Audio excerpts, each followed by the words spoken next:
அதிகாரத்தில் இல்லை என்றால் இவர்கள் காணாமல் போய்விடுவார்கள். அண்ணாமலைக்கு தமிழக வெற்றிக் கழகம் கொடுத்த பதிலடிதான் அரசியல் கட்சி தலைவர்களை உற்று நோக்க வைத்துள்ளது. தமிழக வெற்றிக் கழகம் என்ற கட்சியை கடந்த பிப்ரவரியில் தொடங்கினார் நடிகர் விஜய். கட்சி தொடங்கிய அடுத்த மாதமே அதிரடி நடவடிக்கையாக உறுப்பினர் சேர்க்கையும் தொடங்கி வைத்தார். தமிழகம் முழுவதும் உள்ள ஏராளமான பொதுமக்கள், இளைஞர்கள் என பலரும் தாவேகாவில் இணைந்தனர்.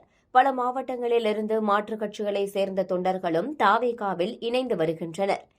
வினோத் இயக்கத்தில் நடித்து வரும் தாவேகா தலைவர் விஜய் இதுதான் தனது கடைசி படம் என்றும் 2026 சட்டமன்ற தேர்தல்தான் தனது இலக்கு என அதிரடியாக அறிவித்திருந்தார். அது மட்டுமின்றி அரசியல் எதிரி திமுக என்றும் கொள்கை எதிரி பாஜக என்றும் விஜய் வெளிப்படையாகவே அறிவித்தார். விஜயின் இந்த பேச்சு அரசியல் வட்டாரத்தில் பெரும் சலசலப்பை ஏற்படுத்தியது.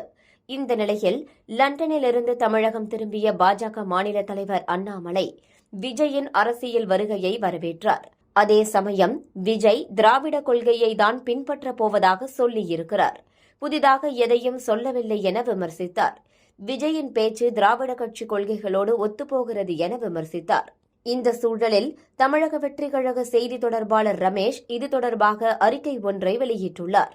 அதில் தாவேகா கொள்கைகள் குறித்து திட்டமிட்டு பரப்பப்படும் பொய் பிரச்சாரங்கள் மக்களால் புறக்கணிக்கப்பட்டதாகும். தாவேகா ஒரு மதசார்பற்ற சமூக நீதி கொள்கையை முன்வைத்து பயணிக்கிறது. தமிழக மக்கள் எல்லா வகையிலான உணவையும் உண்பார்கள். ஆனால் ஒரு காலமும் மதவாதம் என்னும் நஞ்சினை உண்ண மாட்டார்கள்.